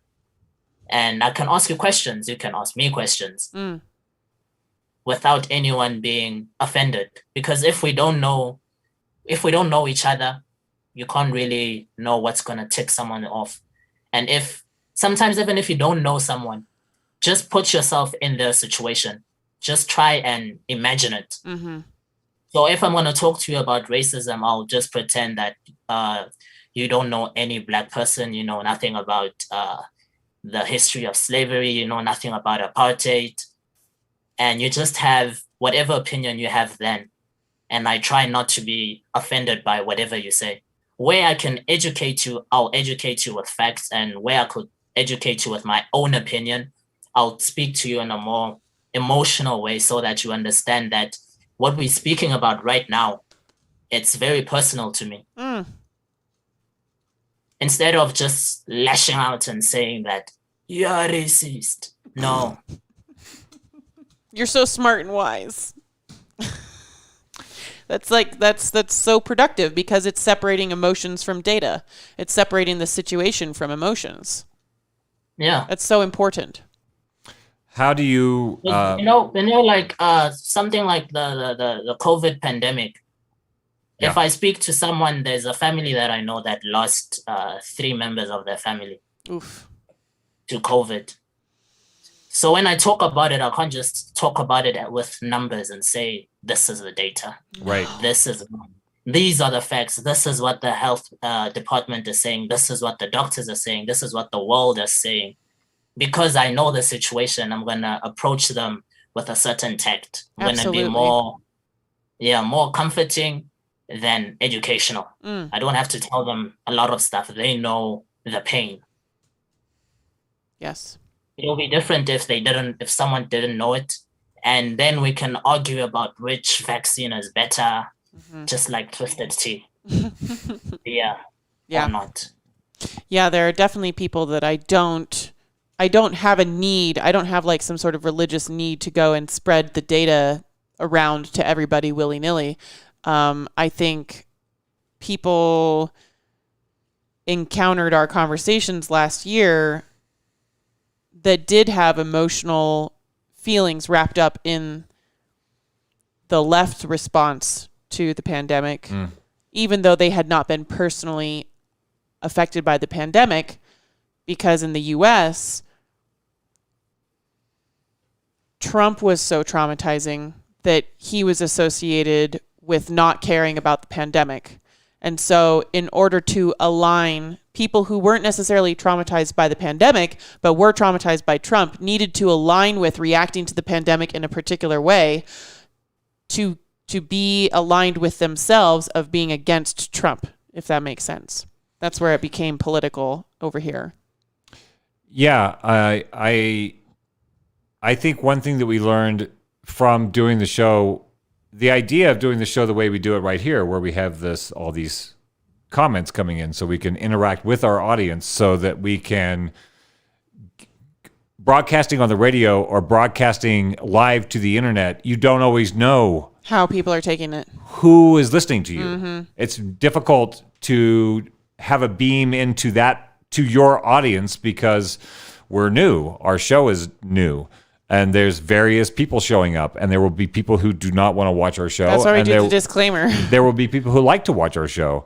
And doing the show on the radio, I think if we had it to do differently, I was really excited to try to be a part of a solution, is to talk about what is going on. And it's the theme of our show, Post-Orthodoxy. Right. We're like, we don't take everything at face value. And I think if we could have done it differently, I think for myself, I was a little too cavalier in presenting information without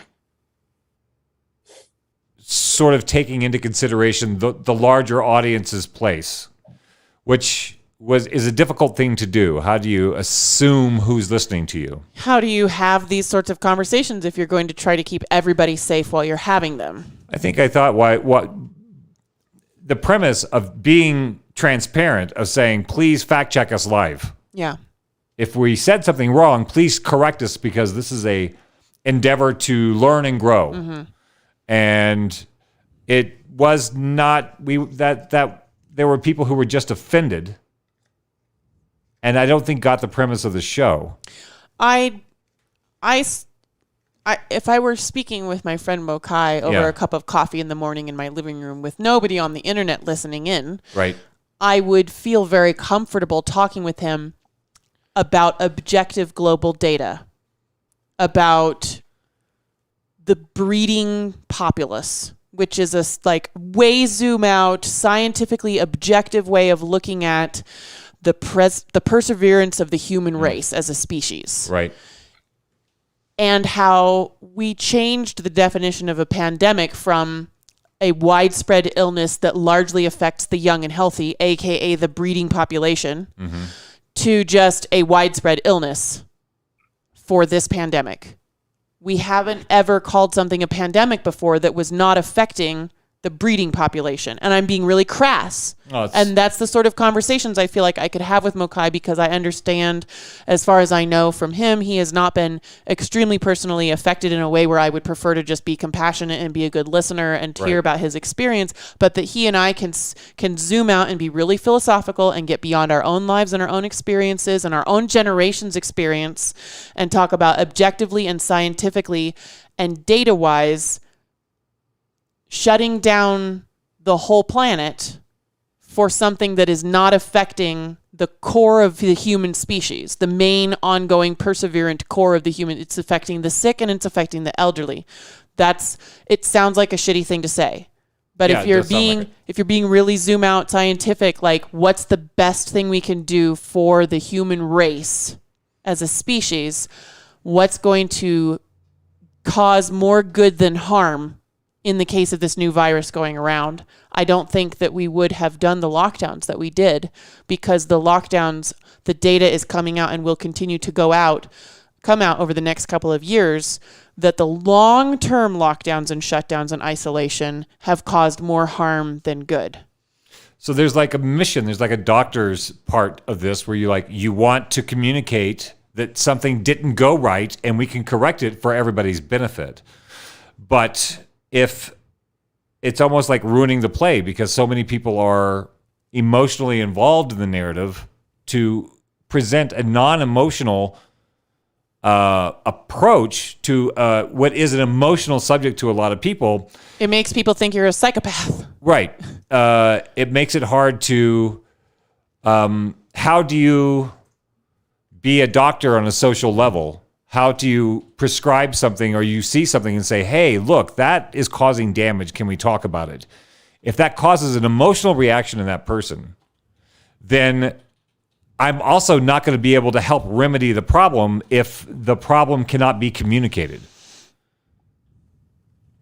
And we've talked a lot recently on this show about how I think some people are very analytical and logical, and they want to see the stats and they want to see the data, and that's what makes them feel comfortable. And I think a lot of other people want to feel the story. And when you're trying to communicate hard facts to people who are more emotionally involved, it's not communicating. Mm-hmm. So like we can say that us as people are failing to communicate. We have language, we have spoken language, we have written language, but we just can't communicate. Yes. Somebody told me a while ago that I read somewhere from some wise person that the only true communication is that between equals. If you don't have a sense of equality between you and the other person, you're not communicating.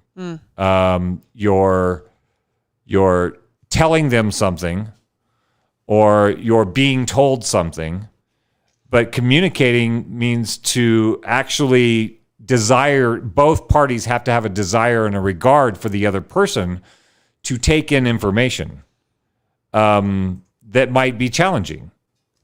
And if we don't have a premise of equality in the conversation, then there won't be any communication. And I feel like that's what's happened in this country with the political divide, which is now a medical divide, weirdly, is that there is no premise that my neighbor is my equal. If I have a Biden flag and they have a Trump flag, then there is no premise of equality.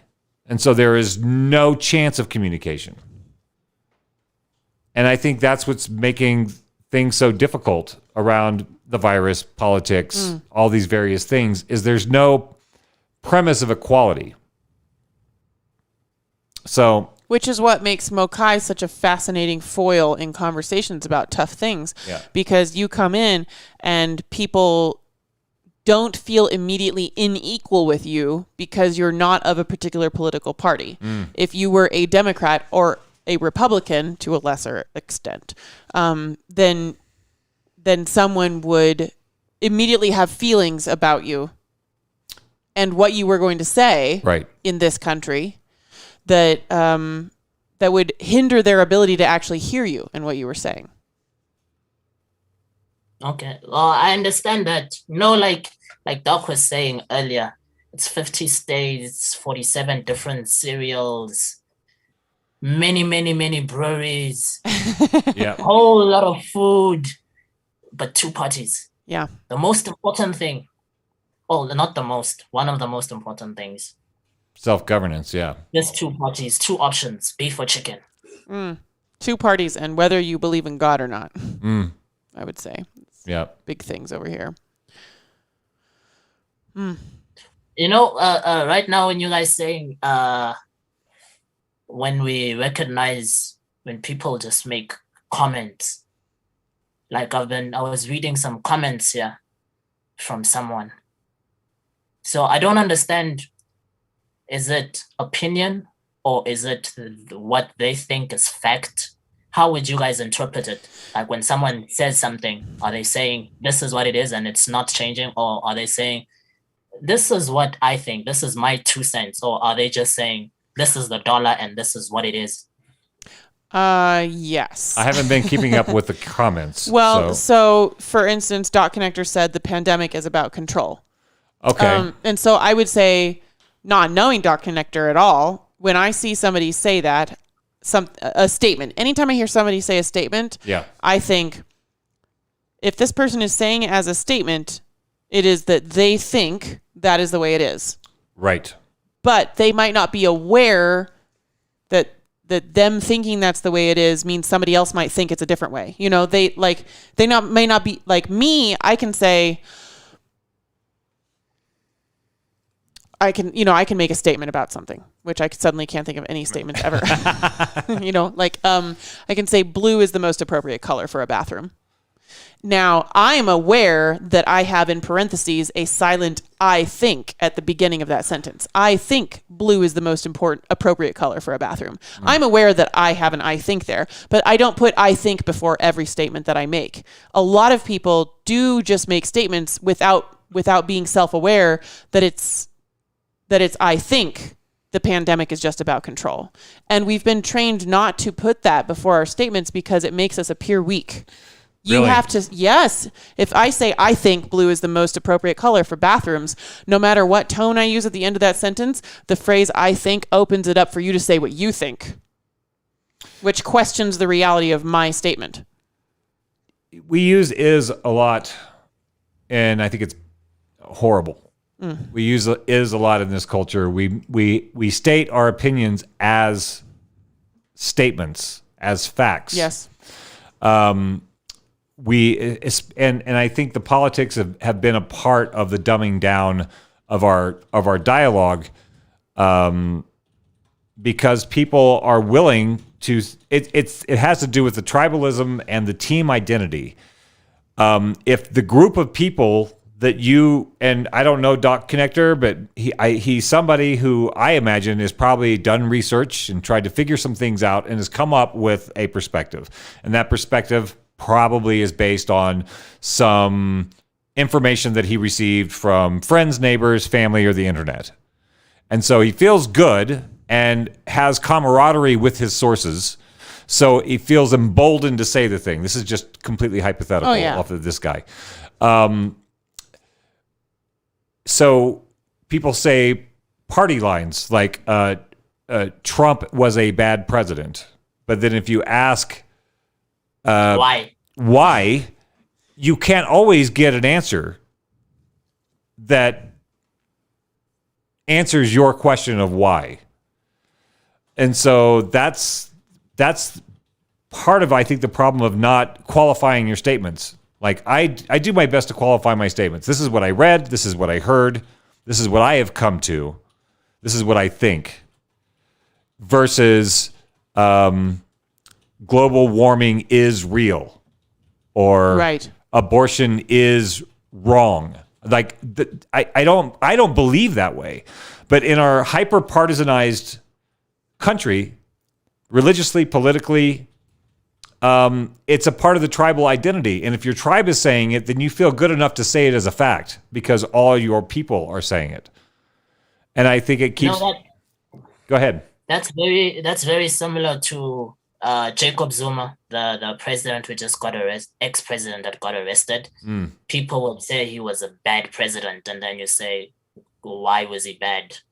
They'll take a huge moment to think about what he did bad.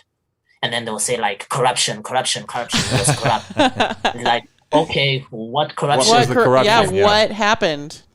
Yes, and then they'll tell you about security upgrades at his house in the rural areas. So in the news, they said it was he used over 200 million of taxpayers' money. But they don't say that he overspent by just 3%. He was allowed to use it. They just spun it. They spun it as this giant number instead of actually talking about how much the overspending was. Yes. I hate that. And then when you tell someone that, they'll be like, yes, but he was still very corrupt. Yeah, right. And you're like, what did he do? And you're going to get a huge silence from them. Oh, there are some people who know about the stuff that can tell you, but out of a lot of people that you can ask, all they're gonna say is like, no, he was corrupt. You ask him what did he do, they have no answer for you. So they always have this opinion. And you'll find that people who don't actually even watch the news, they just read tweets and headlines. That's all they remember. It'll be like, he's corrupt, he used 200 million, he stole 200 million. He was allowed to use that 200 million. He overspent by 3%. CEOs don't get fired for overspending by 3%. Yeah. Right. So I guess that's the challenge, is you have to know your audience. And I always enjoy being in the room with you and talking with you and watching you talk with people, because there is the dynamic of, you can tell where the information is going sometimes, and you can pull back and make sure that you're still having a copacetic conversation. It's harder to do that when you're broadcasting. And I think the idea is, broadcasting, you're not talking to one person or three people, you're talking to the world. So what I should and really the idea is to eventually find is creating a style of conversation or a way of inquiry that other people who also are post-partisan and would like to sort of explore ideas hopefully find you. Right. It's a very different tack than trying to take on a personal I really want to get conversation. global. I really, really, really want to take post-orthodoxy and copacetic conversations global. I want to get out of the U.S. I want to be broadcasting the perspectives and the experiences of the rest of the planet back to the U.S. so that we can start just massaging this idea in the U.S. that we just get so wrapped up in our own shit and our own stories over here. And it's like, there's other stuff going on other countries they're having their own problems. They're having their own triumphs. They're not hyper focused on the same things that we're hyper focused on. And like, I just feel like that bringing that awareness home to people in the US through the internet would be such a great service. And just why it's so nice to have this interview with you, Mokai, in South Africa. Yeah, what the hell's going on in South Africa? Yeah, we don't know. And then later this month, we're going to talk with Astrid from Sweden and Christian from Germany. And Igor from Russia. What the hell's going on in Russia? Mm-hmm. Because I think there's some through lines I'd like to understand, because I think that whatever happened and whatever your feelings are on the pandemic narrative of what's going on, there's going to be changes because of that. And I'm curious to see, like, I know that we have our version of the pandemic narrative in America, but England has a very different pandemic narrative. It's similar, but different. Germany has a different narrative. I don't even know what's going on in Russia. And I'm curious to not talk about the pandemic and whether it's right or wrong or real or what any of that. I'm curious to see what shifts are happening. Yeah.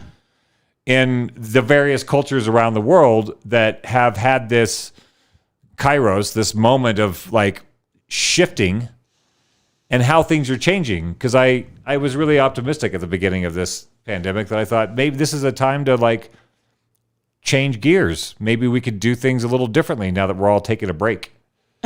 From the routine. We have too much trauma. There's too much trauma, I think. And I think that's what I've come to, is like, I thought that we could maybe use this as an opportunity to shift society forward and move forward.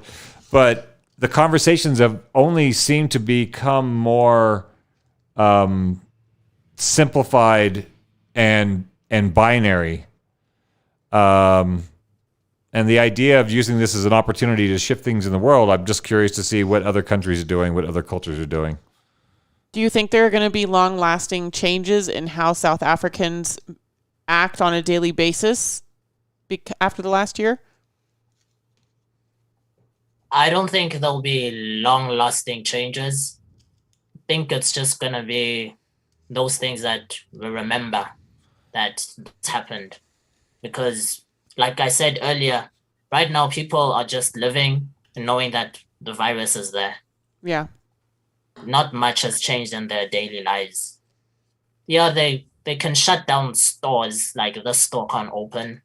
And then when it reopens, if it does reopen, people are just going to go back there.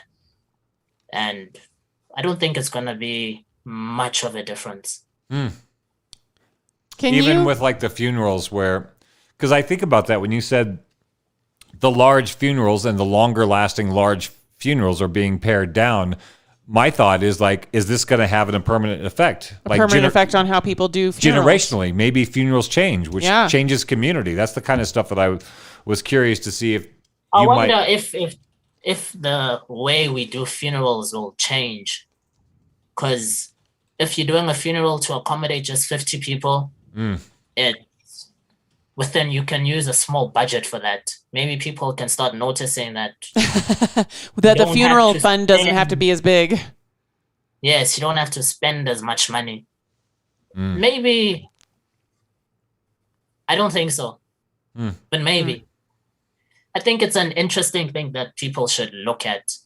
Not just with like funerals, with weddings as well. Like having a wedding here is like, like a girl will have her dream wedding. Oh, yeah. At a certain venue, and the venue only accommodates 80 people. And then comes the uncle is like, we can't have 80 people because our family has 200 people. Oh. Right. So you can't have your dream wedding. Oof. I think there's been shifts here. Like a lot of people realized they didn't have to go to work to have their job. A lot of people realized... I like that change for the U.S. Some people like it. Some people don't like it. So many commuters suddenly not having to commute.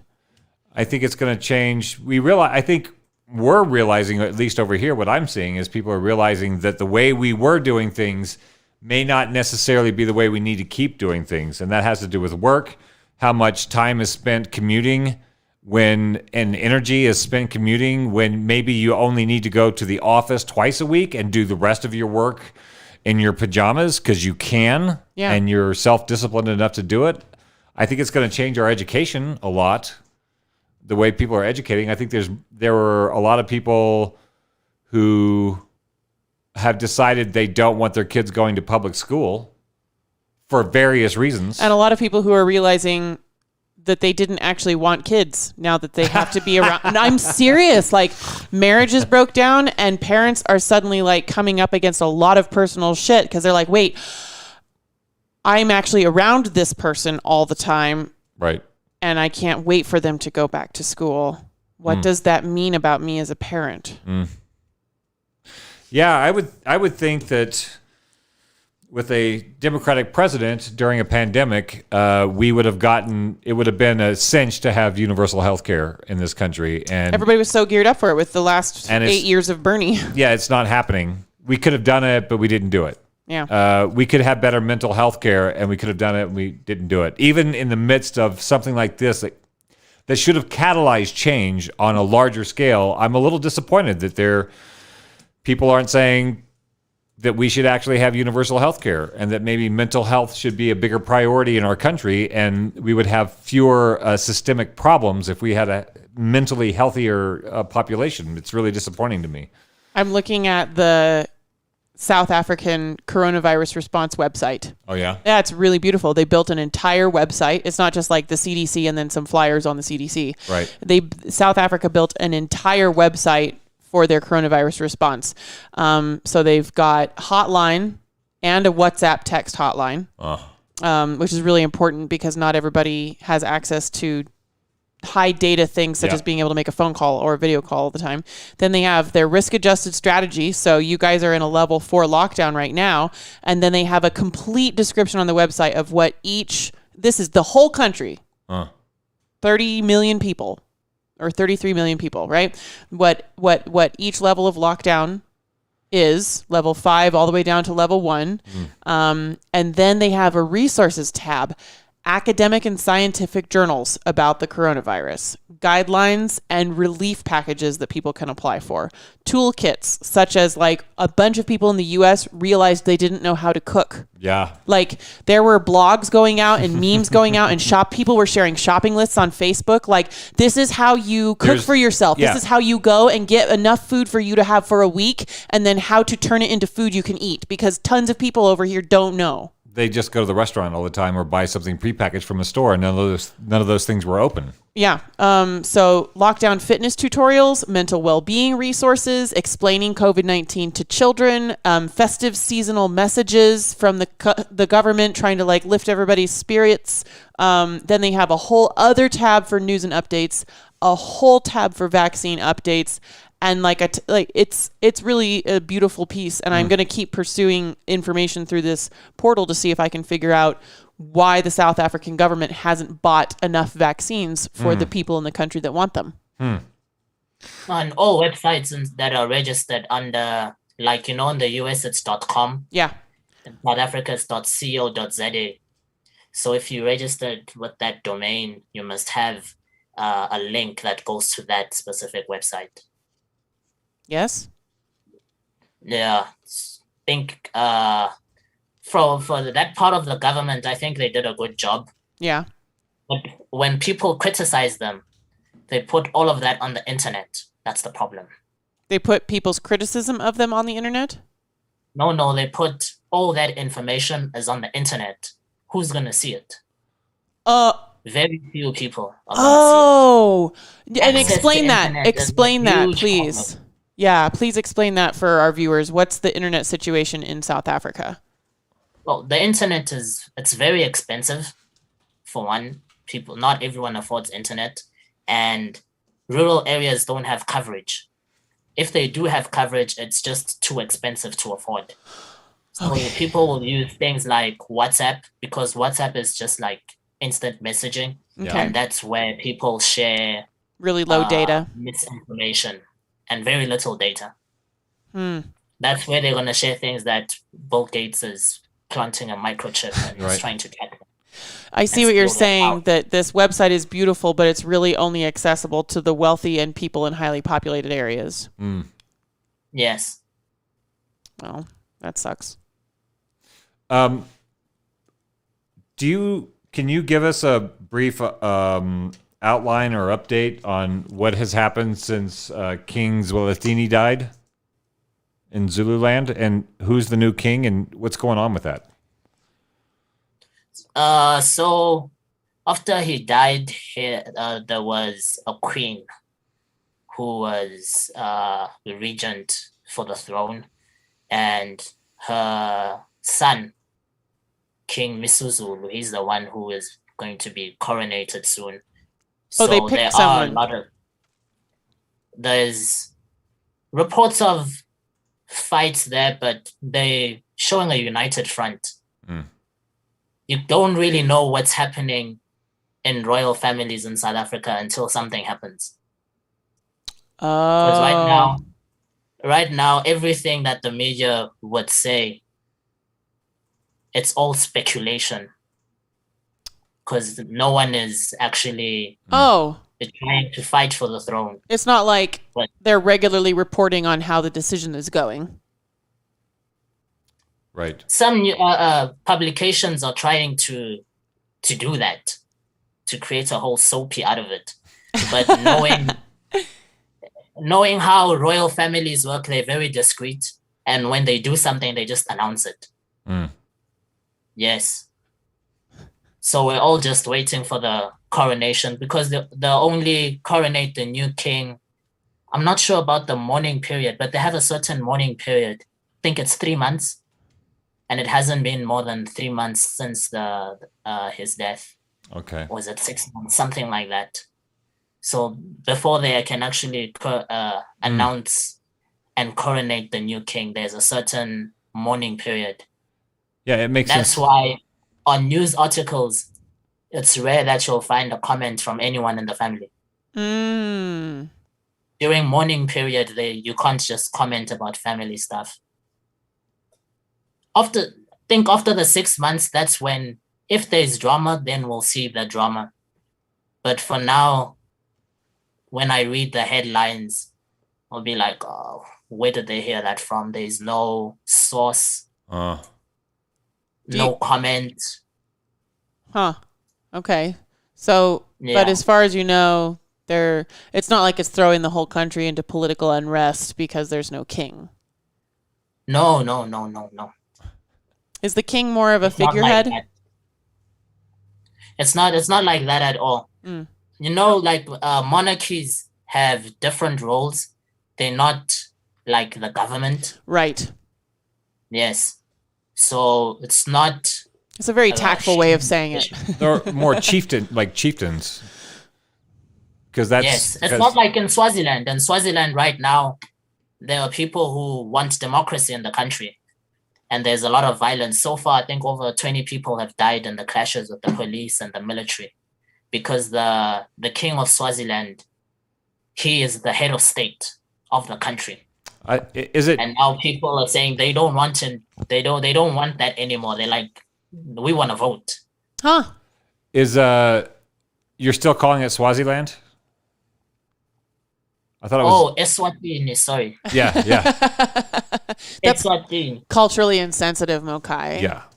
That was like There 2 are so years many ago. places that have changed, like Pretoria, the capital city. To some people, when you say Pretoria, it's offensive because it's Tshwane. It's been changed to Tshwane. Oh, really? Wow. When did that happen? Yes. A few years ago. So Pretoria would have been a colonizer name.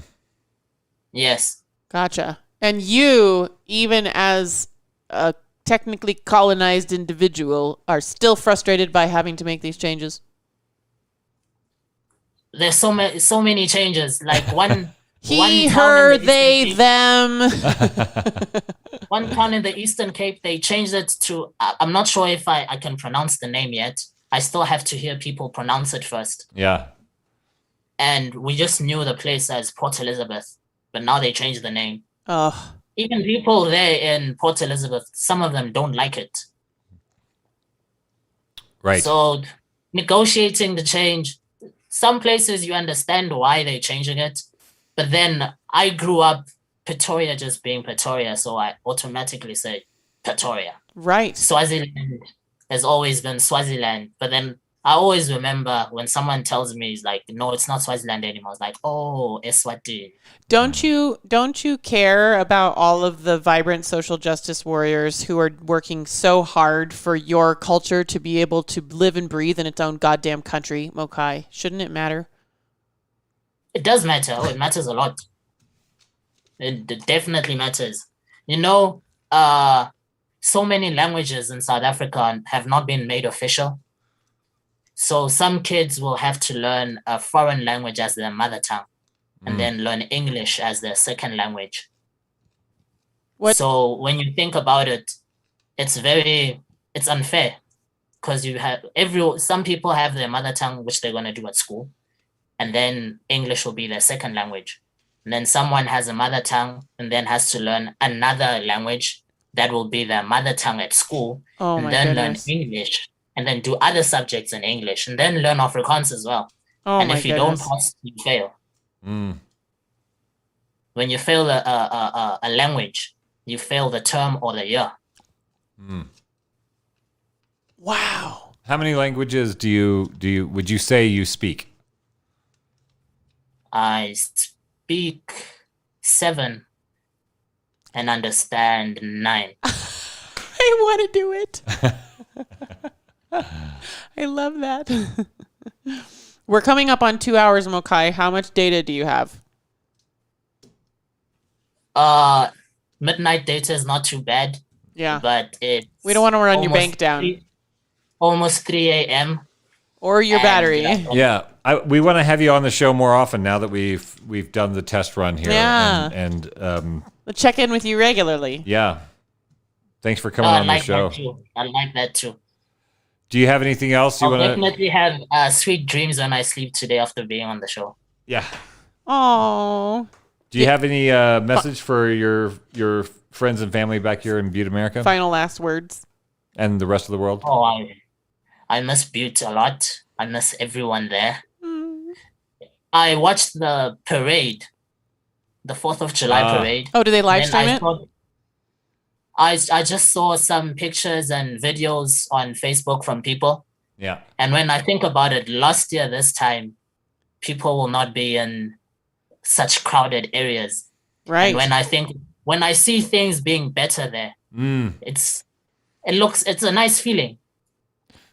Right. Yeah, it's a lockdown, and people can be like, I can't do this and I can't do that, and then I'll see people at Butte having fun. I'll be like, oh, we'll get there soon. Yeah. We'll get there soon. Yeah. Yeah, they're offering encouragement from a distance. Yeah. Yeah. So thanks for coming on our show, and let's just do this again sooner. I want to keep finding out what the hell's going on in South Africa. Oh, thanks. I'd like to join the show again. I like to keep up with everything that's happening over there. Yes. I like learning about the stuff that happens there. The differences are pretty amazing. Right. We'll do our best to have a better summary for you next time of what the heck is going on in the U.S. Right. Yeah, when I'm there, I'll keep reminding people that the World Series is not the World Series. It's just a tournament. The world is not invited. Does anybody else in the world play baseball? Yeah, well, Japanese are all about it. Baseball? Yeah. Or are they playing cricket? No, Japanese. The definition of the world, they shouldn't call it the World Series. Yes. Yeah. Well, how do you feel about Miss Universe? Have we invited all the other galactic empires, the non sequiturs from different dimensions, or what? Oh my gosh, you're right. Yeah, it can't be Miss Universe, eh? There is though. But there is. Who knows? They all might be aliens disguised. We can call it like Miss Certain Perspective of Beauty of the World. Miss Earth just doesn't sound as nice as Miss Universe. Yeah. Earth. Well. True. I hope you sleep. Having me on the show, guys. I hope you sleep well, Mokai. Everyone who was listening. Yeah. And everyone who commented on the show. Whoop whoop. Yeah. And thank you to the lurkers. We love you guys. We know you're out there. We'll run into you at the bar later. Yeah. Thanks for playing, guys. And we'll be back Monday. Yeah. What are we talking about on Monday? Who's our guest on Thursday? I think Igor is our guest. Oh yeah. So I got to research. I'm going to research what the hell is going on in Russia and keep track of how I figure out things about Russia. And like which search engines do I use and what search terms do I use and what sources am I looking at? Because growing up super fundamentalist, conservative Christian, it was kind of like, fuck Russia and China. And then I kind of swung more blue as I aged up. And they're all kind of like, fuck Russia and China. And I'm kind of like, look, if both sides hate them, then something's wrong. I'm sure the American accent is used for villains in Russian movies. You think so? Oh, it's got to be. Yeah, if like American movies use Russian accents for villains, it has to be the other way around. But maybe they don't. Like, maybe they don't. Like, we sometimes fall prey to this concept that in order for me to be right, someone has to be wrong. Just because we villainize Russia doesn't mean Russia villainizes the U.S. That'll make them the bigger person. We'll do some research on that. We'll ask Igor next Thursday. Does Russia villainize the U.S.? Yeah. Do they have little cartoons of angry Americans running around yelling in American accents? All right, Mokai, thank you so much. We'll talk to you again soon. Thank you, guys. All right. Have a good night.